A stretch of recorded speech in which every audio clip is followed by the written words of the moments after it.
Allô ma belle petite âme richissime et pleine de valeur, c'est Vincent et aujourd'hui je vais te montrer comment jouer à High Society par Rainer Knizia, un jeu qui se joue de 3 à 5 joueurs produit par Osprey Games et qui dure environ 20 minutes. Les joueurs en fait vont représenter des nobles, des riches de la haute société qui désirent montrer un peu leur opulence grâce à des achats un peu de foufou, là, tu sais, que tu ferais par exemple si tu en avais plein, comme par exemple, bon, payer un voyage en voilier à tous tes amis. Pour la mise en place, eh bien, c'est très simple. On a plusieurs cartes en jeu. On a tout d'abord les cartes de jeu personnelles à chacun des joueurs. Chacune de ces cartes-là, en fait, sont des francs et tous les joueurs vont recevoir les mêmes francs. Sont numérotés entre 1 et 25. On n'a pas toutes des cartes de 1 à 25, mais quand même. Les joueurs vont recevoir les cartes de la couleur qu'ils le désirent. Et ensuite de ça, on va sortir les grosses cartes. Les grosses cartes, en fait, ce sont les manières que l'on va faire des points pendant la partie, c'est-à-dire c'est des achats de fous qu'on fait avec nos francs. Alors on va placer ça au milieu de la table. Une fois que c'est fait, on est prêt à commencer, aussi simple que ça. Alors ici, on a une mise en place pour 4 joueurs et High Society, à sa plus simple forme, est un jeu d'enchères où les joueurs vont miser de l'argent pour obtenir la première carte du dessus de la pioche. Alors si le joueur vert, par exemple, débutait, le joueur vert pigera la première carte et la montrera à tous. Ici, on a une carte qui vaut 5 points en fin de partie. Toutes les cartes sont numérotées de 1 à 10. Il y a aussi d'autres cartes dans le deck que je vais expliquer tout à l'heure. Et le joueur vert débute l'enchère. Donc le joueur vert, par exemple, va décider de mettre 2000 $ pour cette carte-là. Le prochain joueur, donc le joueur mauve, devra en fait décider s'il place de l'argent ou s'il décide de passer. S'il passe, eh bien le joueur mauve ne peut plus participer à cette enchère-là. Par contre, s'il décide de mettre l'argent, eh bien, il faudra qu'il mette une valeur supérieure à 2000 francs. Donc, par exemple, le joueur mauve veut vraiment avoir le 5, donc il va placer 12 000 francs. C'est maintenant rendu au tour du joueur bleu. Le joueur bleu décide de ne rien mettre et de se retirer immédiatement. Il n'est pas prêt à mettre plus que 12 000 $.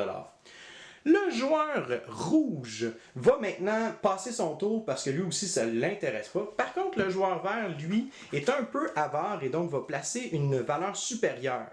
Et c'est là que j'arrive avec un petit détail important pendant l'enchère. Puisque le joueur vert a déjà mis 2000 francs, eh bien, il ne pourrait pas faire de change, c'est-à-dire il ne pourrait pas reprendre la carte 2000 $ et l'échanger pour un 15 000. S'il veut mettre 15 000, eh bien, il va devoir en fait faire la valeur avec plusieurs petites coupures. Mais cependant, le joueur vert va tout simplement juste mettre le 12 000 $ pour augmenter la valeur à 14 000.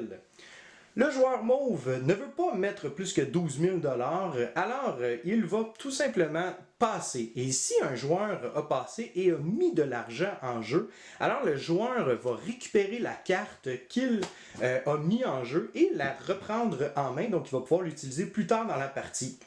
Tous les joueurs ont passé et le joueur vert a maintenant la carte de valeur 5 et ça va lui valoir 5 points en fin de partie comme j'expliquais tantôt.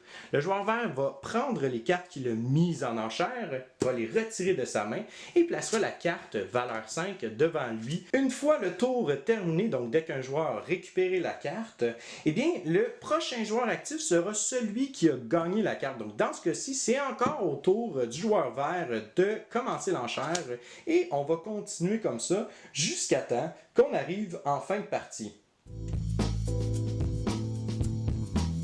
C'est important de savoir que dans High Society, il y a deux types d'enchères et l'enchère qui sera utilisée pendant le tour dépendra de la carte qui est mise en enchère pendant le tour actuel. L'enchère utilisée pour le round dépendra en fait de la couleur du cercle en haut de la carte. C'est-à-dire qu'ici, on a des cartes avec un cercle en or. Donc, ces cartes-là, on va utiliser le premier type d'enchère, c'est-à-dire celui que j'ai expliqué précédemment, où les joueurs à tour de rôle vont miser pour une carte. Dès qu'un joueur passe, le joueur récupère toutes les cartes qu'il aurait mis en enchère s'il y en a. Et une fois que tous les joueurs ont passé sauf un joueur, alors ce joueur-là dispose des cartes francs qu'il a mis en jeu et prendra la carte devant lui. Le deuxième type d'enchère sera utilisé lorsque une carte avec un cercle en argent sera mise en enchère pour ce tour-ci. En fait, c'est ce qu'on appelle un enchère inversé, où les joueurs vont investir de l'argent à tour de rôle pour ne pas avoir la carte devant soi, puisque ces cartes-là, incluant celles avec un background vert, sont très négatives à avoir, puisqu'elles ont des malus. Pour expliquer comment est-ce que cette enchère-là fonctionne, je vais donner un exemple. Si on avait la carte faux pas, qui était mise en enchère, bien le joueur vert, par exemple, pourrait mettre la carte 6000 francs pour éviter d'avoir cette carte-là. Le prochain joueur, le mauve, va mettre 8000 francs puisque c'est toujours à la hausse qu'on mise. Ensuite de ça, le joueur bleu va mettre 10 000 et finalement le joueur rouge va mettre 15 000 $. Et dès qu'un joueur passe, eh bien, le joueur va récupérer son argent en main et récupérera la carte du même coup devant lui. Alors que les autres joueurs ont payé pour ne pas avoir cette carte-là devant eux. Donc, la carte qu'ils ont ou les cartes qu'ils ont utilisées pour cette enchère seront déposées et ne pourront plus être utilisées pour de prochaines enchères, et ça jusqu'à la fin de la partie.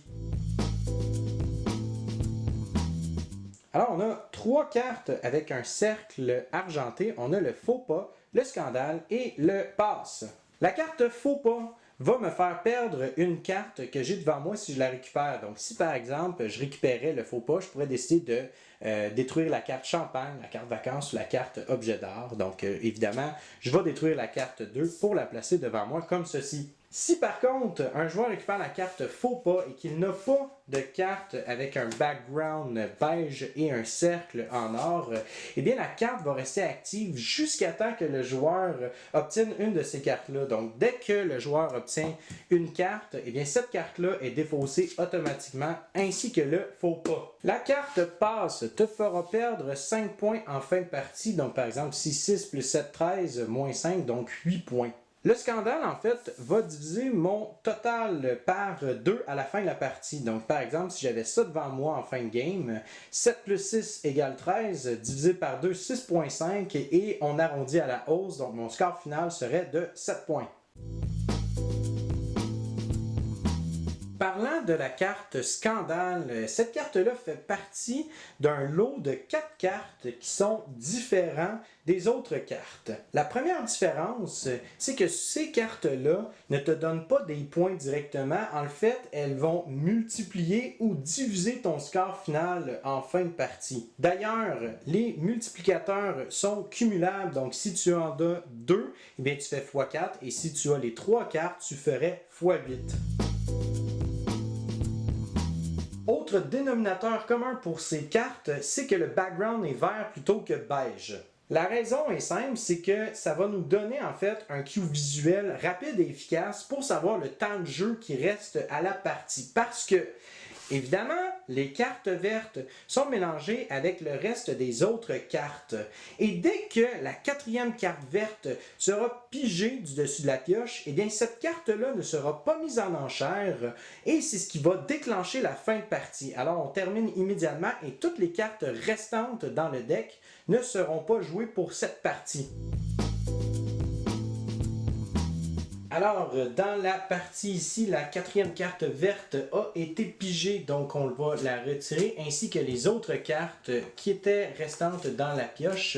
Mais avant de compter les points qui sont devant soi, les joueurs doivent compter le nombre de francs restants en main et la personne qui en a le moins perd automatiquement la partie, peu importe son score final devant elle. Donc, le joueur vert, lui reste 12 000, le joueur mauve 15, le joueur bleu 17 et finalement le joueur rouge lui reste 26 000 francs. Donc, le joueur qui perd puisqu'il a le moins de francs en fin de partie et le vert, malgré qu'il a fait un méchant gros score, ça sert à rien tout ça. Fallait que tu sois plus consciencieux par rapport à tes investissements. Une fois que c'est fait, on prend les cartes francs, on les enlève de la partie et on compte nos points personnels. Donc, la manière qu'on compte les points, Je vais prendre l'exemple du joueur rouge.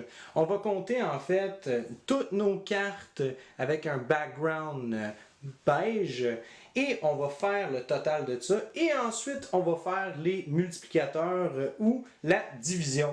Donc dans ce cas-ci, le joueur qui est présent aurait fait 6 plus 3, 9, plus 7, 16, fois 2, ça fait 32, divisé par 2, on retourne à 16, fois 2, 32, donc ce serait son score final pour celui-ci. Et donc la personne qui a le plus de points en fin de partie gagne. Et s'il y a une égalité au niveau des points, alors le joueur qui a le plus de francs en main gagne. Et s'il y a encore une égalité à ce niveau-là, le joueur ayant la carte de valeur la plus élevée gagne la partie. Important de noter que la carte passe moins 5 va être cumulée avec les cartes beige. Donc présentement 6 plus 3, 9, plus 7, 16, moins 5, 12 et là ensuite de ça on fait les multiplicateurs. Voilà, c'est comment est-ce qu'on joue à High Society. Toutes les règles ont été expliquées et à partir de là, vous devriez être capable d'y jouer sans même avoir à lire le livre des règles. Je suis extrêmement content que Osprey Games ait réédité High Society. C'est un jeu qui est fabuleux. Sérieusement, j'ai probablement une quinzaine de parties déjà de jouer de High Society. Ça fait environ un mois que je l'ai. Je le sors à toutes les sauces et chaque fois que je le sors, c'est un hit assuré. Les gens qui n'aiment pas vraiment les jeux d'enchères en général vont vraiment apprécier High Society. C'est un jeu qui a vraiment un aspect bluff.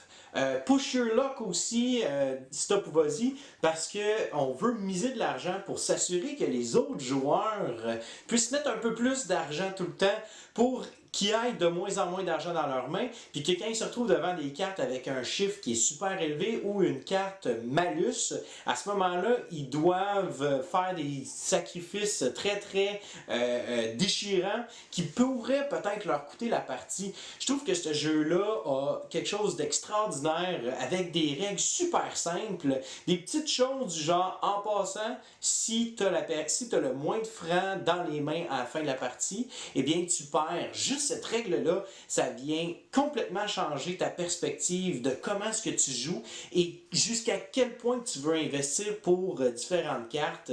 Le fait aussi qu'il y ait différentes cartes, qu'il y ait deux enchères en fait, que les cartes malus, tu payes pour pas les avoir, puis si tu passes, malheureusement tu l'as. Il y a vraiment beaucoup de petits détails comme ça, super anodins qui semblent a priori très superficiels, mais qui donnent une profondeur à ce jeu-là. C'est vraiment le fun. Sérieusement, j'apprécie de plus en plus Reinhardt Media, un autre jeu qui est fait dans le style Modern Art, mais je trouve que High Society, pour le temps qui dure, est probablement plus facile à sortir que Modern Art. Modern Art, c'est quand même 45 minutes, une heure, mais je trouve qu'on a vraiment un feeling très similaire à ce que Modern Art nous présente dans High Society, et ça malgré qu'on utilise seulement deux types d'enchères plutôt que 4 dans l'autre jeu. Alors voilà, écoute, sérieusement, petit jeu dans une belle petite boîte, super bel artiste qui a fait les dessins, une belle réédition, ça mérite vraiment le coup, ça vaut la peine de l'essayer, de l'acheter, d'avoir ça une fois de temps en temps, ça sort super bien. Alors voilà, c'était Vincent et je te souhaite à toi et tes amis un bon jouage!